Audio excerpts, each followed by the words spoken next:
everybody, and welcome back to my YouTube channel. It has been a very long time since I've done one of these videos. First of all, it's not your camera going crazy. It's not your phone going crazy. I have dyed my hair. Just a little backstory of why my hair is this color. It's pink and it's blue. I love Harley Quinn. I absolutely love her. She is my favorite.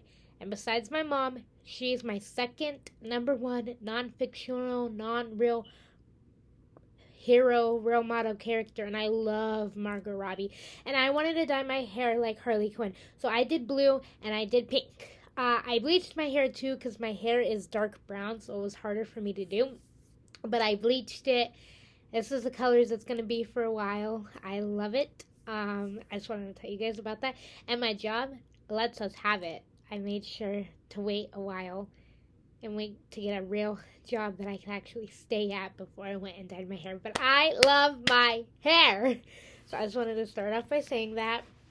I am also sorry that I've been super busy and haven't been able to post. Like I've said, I've just been doing a lot, and even more is coming up. I have another funeral to go to.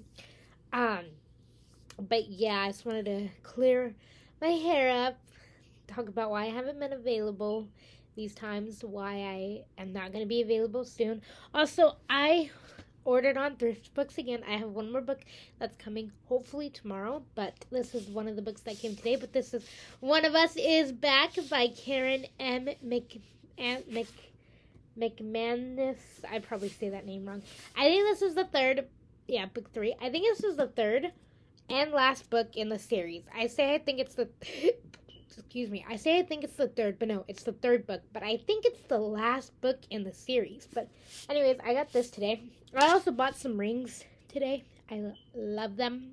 But anyways, let me know what you guys think about my hair. Obviously, it's not exactly like Harley Quinn's because her hair is kind of like a white blonde sort of color because she jumped in acid. But I wanted to keep my real hair too. So I co-insponded Harley and me put together. But anyways, we are going to read 5 Feet Apart.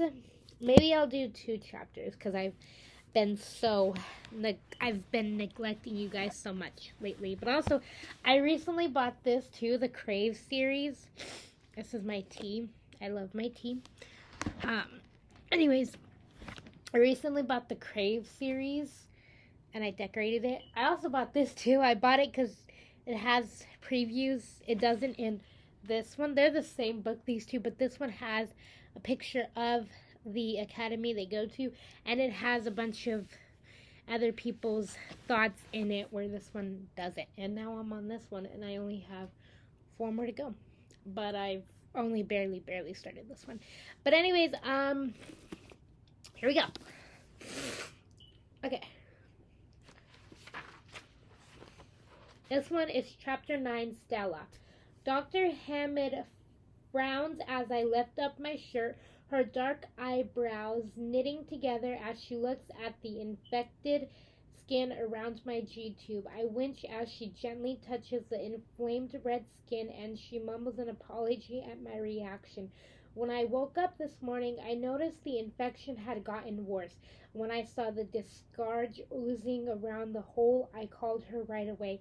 After a minute of inspection, she finally stands, exhaling. Let's try backtrabbing and see how it looks in a day or 2. Maybe we can clear it up. Huh? I pulled my shirt down, shooting her a doubtful look. I've already been at the hospital a week, and while my fever is down and my sore throat is gone, this has only gotten worse. She reaches out and gives my arm a comforting squeeze. I hope she's right, though, because if she's not, that means surgery, and that'd be the exact opposite of not worrying Mom and Dad. My phone begins to chirp away, and I look over expecting to be Will, but I see a message from my mom. Cafeteria for lunch. Meet me in 15. 15 means she's already on her way. I've been putting her off all week, telling her things are so routine she'd be bored, but she's not taking no for an answer this time. I shoot back a yes and sigh, standing up to get changed. Thanks, Dr. Hammond. She smiles at me as she leaves. Keep me updated, Stella. Barb will keep an eye on it too.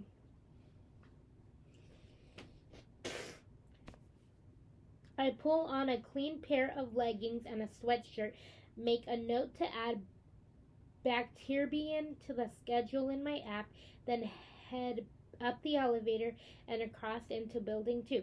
My mom is already standing outside the cafeteria when I get there, her hair in a messy ponytail, dark circles hanging heavily under her eyes. She looks thinner than I do.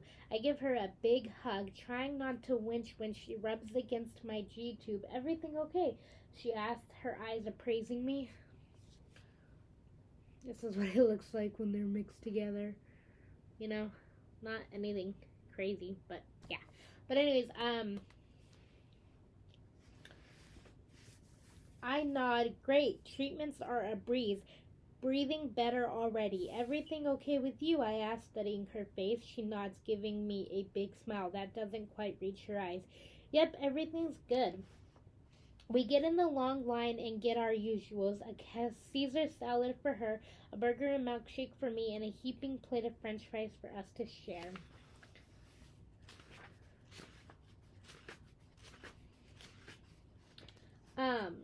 We managed to grab a seat in the corner by the wide glass windows, a comfortable distance away from everyone else. I glance outside as we eat to see that the snow is still gently falling, a blanket of white steadily accumulating on the ground.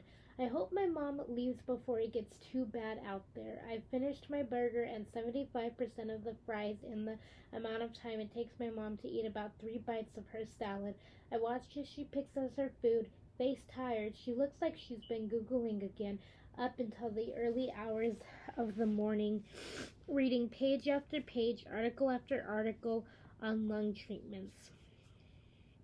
My dad was the only one who used to be able to keep her calm, pulling her away from her worry spiral with just a look, comforting her in a way nothing else could. The divorce diet doesn't look so good on you, Mom. She looks up at me, surprised. What are you talking about? You're too thin. Dad needs a bath. You guys are stealing my look. Can't you see you need each other, I want to say. She laughs, grabbing my milkshake. No, I shout as she takes a dramatic gulp. I dive across the table, trying to wrestle it back, but the lid flips off, chocolate milkshake absolutely covering the both of us. For the first time in a while, we completely crack up. My mom takes a pile of napkins, gently wiping the shake off my face, her eyes suddenly brimming with tears. I grab her hand, frowning. Mom, what? I look at you and think they said you wouldn't. She shakes her head as she holds my face in both her hands, tears spilling out of her eyes. But here you are, and you're grown. You're grown and beautiful. You keep proving them wrong. She grabs a napkin, wiping away the tears. I don't know what I'd do without you. Sorry, I lost my page, guys.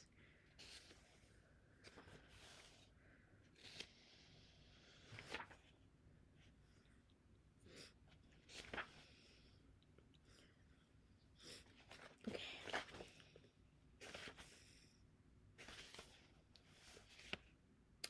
My insides turn cold. I don't know what I'd do without you. I swallow hard and give her hand a comforting squeeze. But my mind instantly travels to the G tube, the spreadsheets, the app, a big 35% practically sitting on my chest until I get the transplant.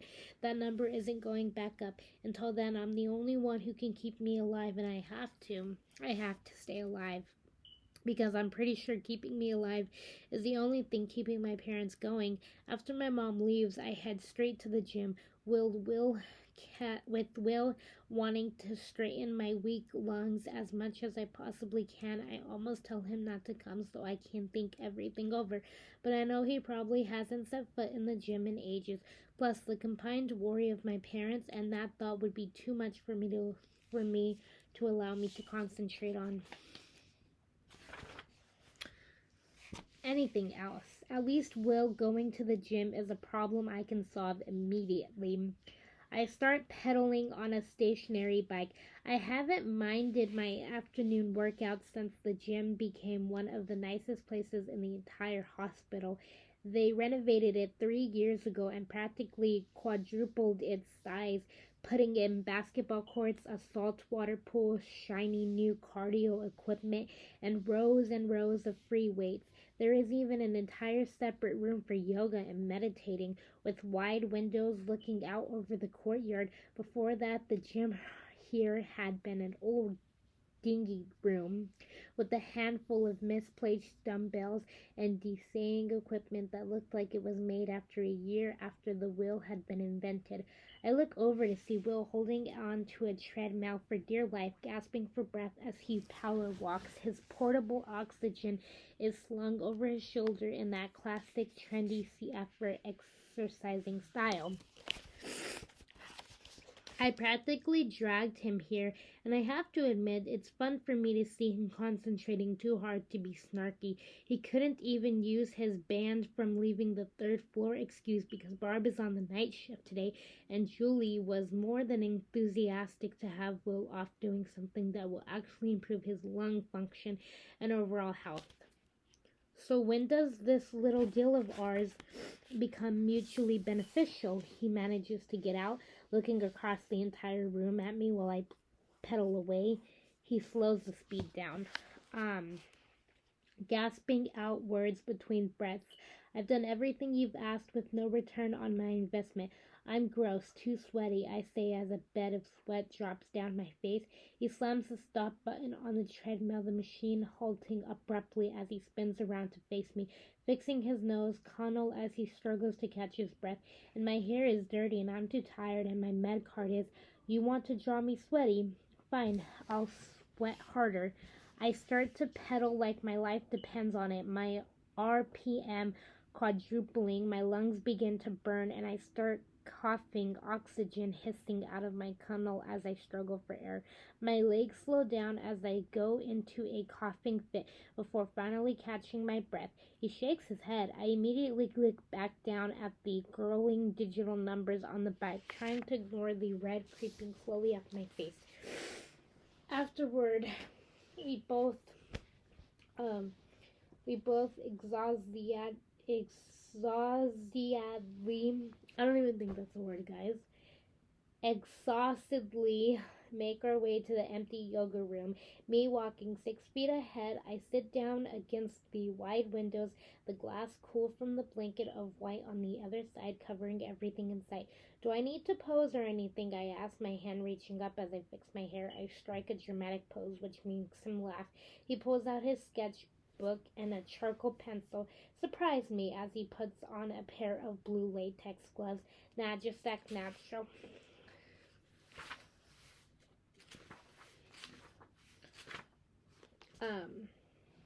Oh god, yeah, that'll be easy. I watch him, his deep blue eyes focused on the paper, his dark eyebrows furrowing as he concentrates. He looks up, meeting my eyes as he studies me again. I look away, quickly pulling my pocket notebook out and flipping to the page for today. What's that? He asked, pointing to the notebook with his pencil. My to-do list, I explained, crossing off number 12, workout, and heading to the very bottom of my list to write Will drawing. A to-do list, he asks. Pretty old school for someone who builds apps. Yeah, well, the app doesn't give me the satisfaction of doing this. I take my pencil and draw a line through Will drawing. He fakes a sad face. Now that really hurts my feelings. I duck my head, but he sees the smile I'm trying to hide. So what else is on the list? He asks, looking back down at the drawing and then back up at me before starting to shade something in. Which list? I asked. My master list or my daily list? He laughs warmly, shaking his head. Of course you have to list.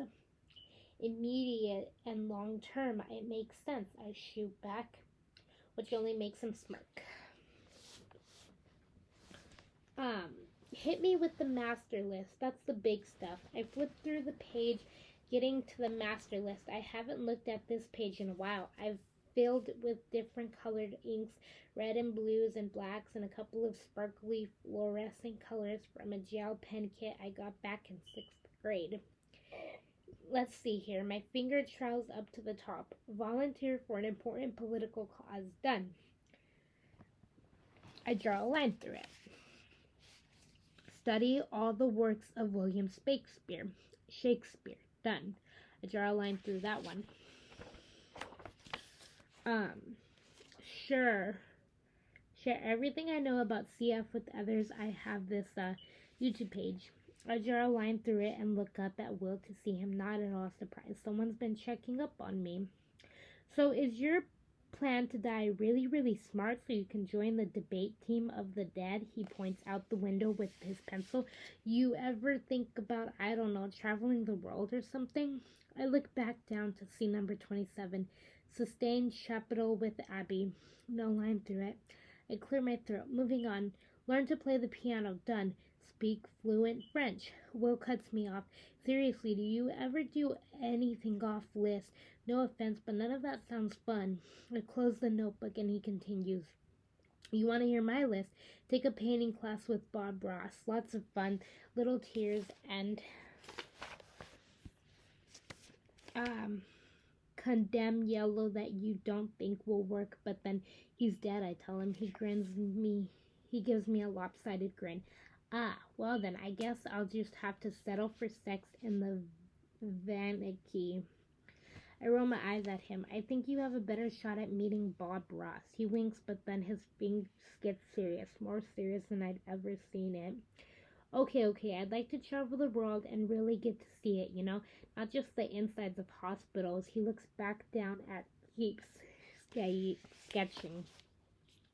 They're kind of all the same. Some generic rooms, some tile floors, same sterling smell. I've been everywhere without actually seeing anything. I look at him, really look, watching the way his hair falls into his eyes when he draws, the look of concentration on his face. No more smirking expression. I wonder what it would be like to go all around the world but never be able to go outside the walls of the hospital. I don't mind being in the hospital. I feel safe here, comfortable, but I've been coming to the same one pretty much my whole life. It's home. If I were in Kabul this past week but stuck inside a hospital, I wouldn't just be bummed, I'd be miserable. Thank you, I say. For what? He asks, looking up to meet my eyes. For saying something real. He watches me for a second before running his fingers through his hair. He's the one who's uncomfortable for his change. Your eyes are hazel, he says, pointing at the sunlight tinkling in through the glass all around me. I don't know that until I saw them in the sunlight. I thought they were brown. My heart thumps loudly in my chest at his words and the warm way he's looking at me. They're really nice eyes, he says a second later, a faint red creeping on to his cheeks. He looks down, scribbling away and clearing his throat. I mean to draw. I bite on my lower lip to hide my smile. For the first time, I feel the weight of every single inch, every millimeter of the 6 feet between us. I pull my sweatshirt close to my body, looking away at the pile of yoga mats in the corner, trying to ignore the fact that open space, it will always be there. She's falling in love, you guys, and she's mad that she can't get closer to him, and that space that they have will always be there. That everything I scroll through Facebook for the first time all day, looking at the pictures my friends are posting from Cabo. I throw a heart onto Camilla's new profile picture. She's standing on a surfboard in her striped bikini, a big goofy smile on her face, her shoulders burnt to a crisp, all my SPF warnings utterly ignored. But Maya sent me a behind-the-scenes snap video earlier this afternoon, taken seconds after this picture, which revealed that Camilla still had no clue how to surf. She maybe balanced for about 3.5 seconds, shooting the camera a big smile before falling off the surfboard a second later. I do a little victory dance when I stroll to a picture Mason posted, his tan arm slung around Maya's shoulder. I almost fall out of my chair when I see the caption, Cabo Cutie. Grinning, I give it a quick little like before closing the app to send her a text. Way to go, Maya, with heart eye emojis for days. I glance over to see my pocket notebook still open to my master list. My eyes are pulled back to number 27, sustained bowl with Abby. I open my laptop and my mouse hovers over a blue folder labeled Abs. I hesitate for a second before clicking on it. A sea of pictures and videos and artwork from my sister filling my screen. I click on a GoPro video she sent me 2 years ago.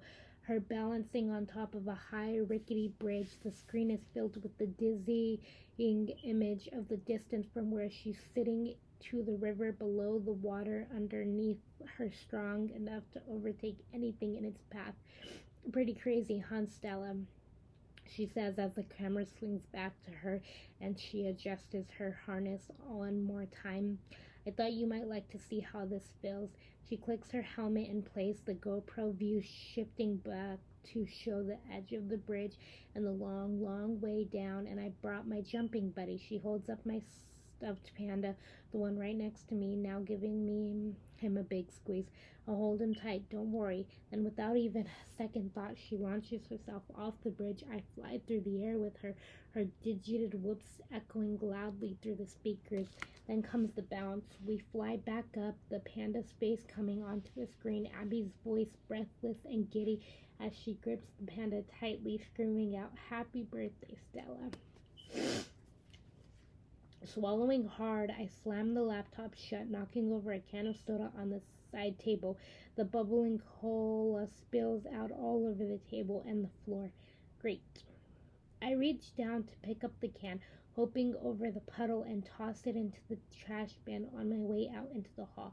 As I walk around the nurse's station, I notice Barb dozing off in a chair, her head lolling to one side, her mouth slightly open. Carefully, I open the door to the janitor's closet, grabbing the paper towels from a packed shelf of cleaning supplies and trying not to wake her. She hears me, though, and looks up, her eyes sleepy. "You work too hard," I say. When she sees me, she smiles and opens her arms like she used to when I was younger and having a rough day at the hospital. I climb onto her lap like a child and wrap my arms around her neck, smelling the familiar, safe vanilla scent of her perfume, resting my hand on her shoulder. I close my eyes and pretend. And that is the end of Chapter 9, Stella. When I can, we will then read Chapter 10, Will. Just a few things I wanted to say. Number one, I didn't get to say before, but Happy New Year, you guys. Today's date is January the 5th of 2024. So Happy New Year, Happy New Year, everyone. Also, Merry Christmas, very late Christmas. If you guys want, I'm not sure when, because like I said, I work all the time almost. I read when I can. I still have to do my wrestlers, and I have a funeral coming up. But if you guys want me to, and when I can show you guys everything I got for Christmas if you want me to. I also get stockings. It's my family's tradition that we do stockings too. So if you guys want to know what I got in my stocking and what I got for Christmas, let me know. Until then, thank you guys so much for watching this video. Make sure you give it a big thumbs up. Make sure you hit that subscribe button so you never miss when I post a new video. Make sure you put that bell notification on so you get notified when I post a new video. And until then, I will see you guys next time. I'm gonna try and do a wrestling for you guys, I promise. I know I said it was 50-50, and I am gonna try my best. It's just easier to read than to fight with my wrestlers. But I'm gonna try and do a wrestler video, and if not, we'll just resume to Chapter 10, Will. But thank you guys for watching this video. I will see you. I know it's not a good answer, and it's very horrible of me to say this, but I will see you guys when I see you. Thank you guys. Bye, and Happy New Year.